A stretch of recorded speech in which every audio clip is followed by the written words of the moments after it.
Ano ba gamitin ang POS system? Nung una, i-open na application. Ilagay ang username at saka password. At i-click ang login.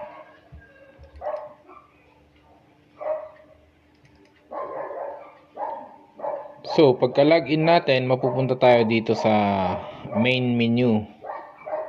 Sa main menu, makikita natin ang mga iba't ibang options dito. So, ituturo ko dito yung mga mahalagang gagawin lang para i-operate itong POS system. Yung ibang mga menu dyan ay explore nyo na lang kasi hindi naman sila ganun ka-importante. So, ang ituturo ko ay yung day-to-day operation para magamit tong system. So, syempre, kapag sisimulan nyo gamitin tong system, kailangan i-populate nyo muna or lagyan nyo ng stock yung system. Kung ano yung mga item na ibebenta nyo. So, para mag-add ng stock or yung mga paninda nyo, ay i-click nyo lang yung stock. So, kapag ka-click, pagka-click nyo yung stock, lalabas dito yung mga items. Magpapakita dito yung mga na-i-add nyo na sa system. So, ngayon, ito ay isa lang ang in-add ko dito, yung sardinas na yan. And, of course, kung ilan yung items nyo sa inyong grocery, ay i-add nyo lahat yan para magkaroon kayo ng access. Ngayon, dito lang, i-click nyo lang tong add new dito sa baba, makikita nyo, para mag-add ng bagong item. Pagkatapos nyo i-click tong add new, makikita nyo ito. So, ito na yung details ng item na i-add nyo. Syempre, kapag yung item na i-add nyo, merong barcode yan nakalagay doon sa item na yan. Kunwari, soy sauce yan, may barcode na yan. I-barcode nyo lang, doon nyo, i-click click nyo doon sa may product code. Tapos i-barcode nyo, lalabas dyan yung number niya, yung barcode number. Tapos i-type nyo na lang yung details niya dyan. Product name, ano ba yan? Ito, example, soy sauce, no? Anong brand? Dato puti. At details, kung gusto nyo pang ilagay yung ibang details niya dyan. Or, yan, lagyan nyo lang. Tapos yung quantity, ito, lagay nyo kung ilang peraso ba yung nasa inventory nyo. Kunwari ito, nilagay ko 10. Tapos kung magkano siya pinurchase, yung purchase price nyo. Tapos yung sale price nyo, kung magkano nyo siya i-retail. So pagkatapos niyan, nalagay nyo na lahat ng mga information. So pwede rin kayo mag-browse ng picture niya dito sa browse. Pwede nyo lagyan ng image yan. Kung meron kayong picture na na-save. Pero hindi naman siya ganun ka-importante rin yan Kahit walang picture, okay lang. So kapag nalagay nyo na lahat ng details nyo dyan, i-click nyo lang yung save. Ayan. Ngayon, pag click nyo yung save, may dadagdag na yan sa inventory nyo.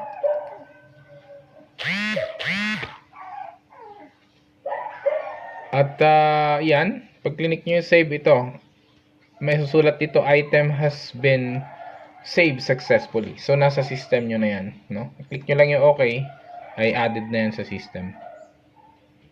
Tapos ulitin nyo lang. Ulitin nyo lang uli. Maglagay uli kayo ng mga bagong item hanggang sa mapuno nyo yung system nyo. Mailagay nyo lahat ng mga item nyo. Ngayon naman, syempre, okay, sabihin na natin na i-add nyo na yung mga item na kailangan nyo i-add para magamit nyo yung POS nyo. Andyan na lahat. So ngayon, ang gagawin nyo, ang next dito ay yung meron nang mabibili, no? May bibili na sa inyong grocery. So, pag may bibili na, ito na ang kiklik nyo ngayon. Hindi na yung stock, yung sales register. Yan. Sales register. Ito na yung pinaka-POS na magbebenta na kayo. Click nyo lang yung sales register na yan.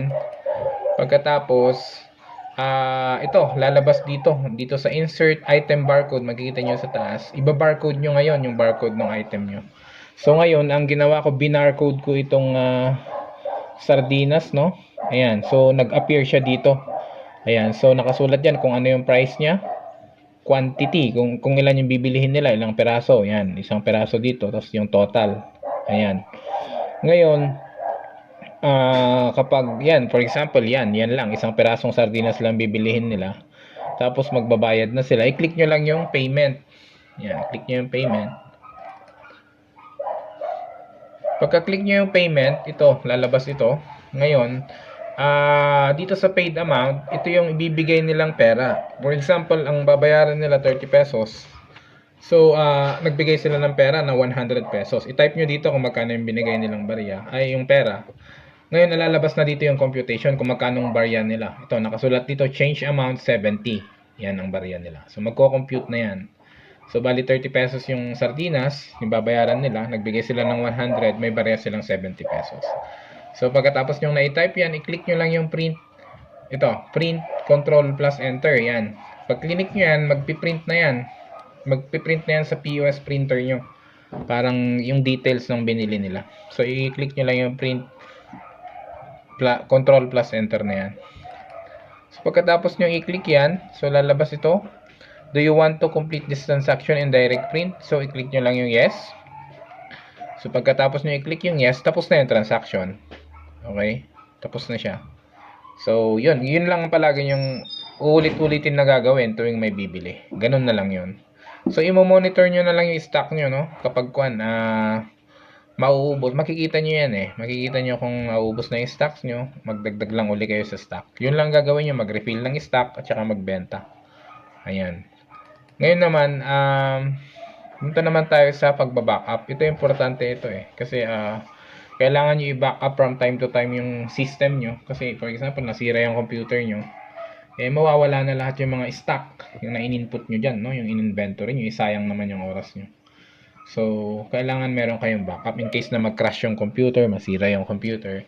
Para kapag, for example, ibabalik natin yung system, andun pa rin yung mga files nyo kapag re-install natin.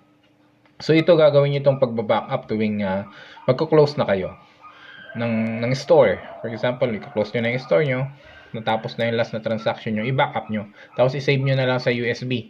Para kung sakaling mawala yung computer, masira yung computer, andun lang sa USB nyo yung backup na anytime pwede nating i-retrieve yung mga data na nakasave doon. So ngayon, para mag-backup, click nyo lang yung file. Ito.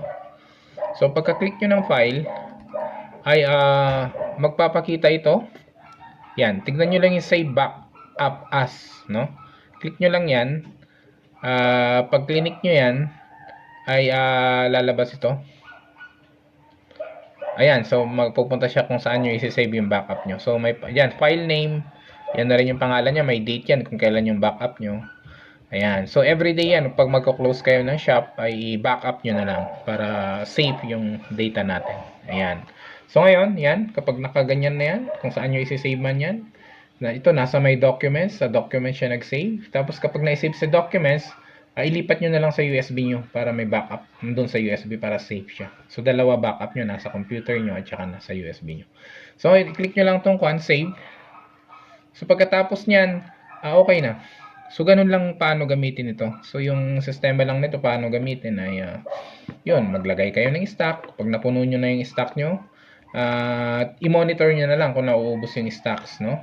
Kapag nauubos siya, dagdagan nyo lang ng kung ilan yung inventory nyo, dadagdagan nyo lang din. So, ganun lang siya kasimple. Okay, so paano mag-add ng ito, yung for example, naubos na yung stock kasi marami nang bumili, ay so paano ba dagdagan uli yung stock, no? So, parang ulitin nyo lang yung ginawa nyo kung paano mag-add ng stock. So, punta lang kayo dito sa stock, click nyo yung stock na yan. And then, yan. So, magpapakita lahat yung mga items dito. Makikita nyo. Tapos, kung titignan nyo, meron yung stock. Tignan nyo yung Youngstown Sardines na yan. Nakita nyo, 0 na yung stock nyo. So, wala na siyang stock. So, makikita yung sa isa naman, soy sauce, meron pang 10 stock. Yan. Ngayon, for example, ayan. Kita nyo siya. Pero, pag madami na kayong item, hindi nyo alam kung saan yung naubos na yung stocks dyan. Makikita nyo yung stock details dito. Click nyo yung stock details. Makikita nyo lahat dyan yung paubos na ang stock. So, kapag pumunta kayo dyan, kapag ito, sabi dito, check stock, yellow, nakasulat dito. Yung mga item na medyo mababa na yung stock niya, yellow yung kulay nila. Ito naman, kapag wala na talagang stock, out of stock, red. Yan, katulad nitong Youngstown, itong sardines, 0 na siya sa quantity. So, red na yung label niya. So, lahat ng mga item nyo na naubusan na ng stocks, magpapakita dyan, red yung color. So, dapat i-replenish nyo na siya. Mag-grocery na kayo or kung ano. Mag-store na ulo kayo ng stock. Pero kapag nakikita nyo yellow naman ang kulay, ibig sabihin, bumaba na siya sa threshold na, for example, kulang na siya, dadalawang piraso na lang pala ang stock nyo, mag-yellow yan, mag-warning para makita nyo before pa siya ma-out of stock ay may warning na magsasabi na okay, i-repurchase nyo na yan. So ganyan lang siya, makikita nyo lahat ng item dyan, yung mga naka-red, yun na yung wala ng stock, at yung yellow naman yun yung nagbibigay ng warning na kailangan nyo ng dagdagan kasi mababa na masyado yung stock. So ganyan siya. So pagkatapos niya nakita kung ano yung mga item na gusto niyang kailangan yung i-replenish para magkaroon ng stock ay i-close nyo lang uli ito. Tapos bumalik lang kayo sa stock. Balik uli kayo doon. Tapos ito. Tapos i-barcode nyo lang kung ano yung mga item na gusto nyong i-replenish. Ayan, katulad nito, ayan, naipakita dito tong sardinas, no? Wala na siya. Zero stock na siya. I-click nyo lang yan. Kasi kapag binarcode nyo yung item na gusto nyo i-replenish, magpapakita siya dito. Siya lang magpapakita pag binarcode nyo siya. Ayan, ito, sardinas. Tapos i-click nyo yan. Click nyo yan, sardines na yan. Pag click nyo yan, is pupunta siya dito. Ayan, pupunta siya dito ngayon, no? So, tapos tignan nyo yung product quantity. Yan, naka-zero siya. For example, nag-purchase na kayo ng bagong stock nyo. Ilagay nyo na kung ilang piraso yung pinurchase nyo. For example, nag-purchase kayo ng 20 pieces na sardina. Ayan, i-update nyo na lang ito. Lagay nyo yan 20. Para bumalik na sa system, nakasulat na merong stock ulit. Ganyan siya. So, pagkatapos nyong lagyan uli ng quantity, kung ilan yung stock nyo uli, i-click nyo lang yung update. Ayan. So, pagkatapos nun, okay na uli siya. Yung susunod na item uli, na nakikita nyo na kailangan ng may replenish yung stock nyo. Ayan. So, ganun lang naman ang kwan nito eh. Yung unang gagawin nyo initially, maglagay kayo ng mga stock. Pagkatapos nun, sales register, mag-register kayo.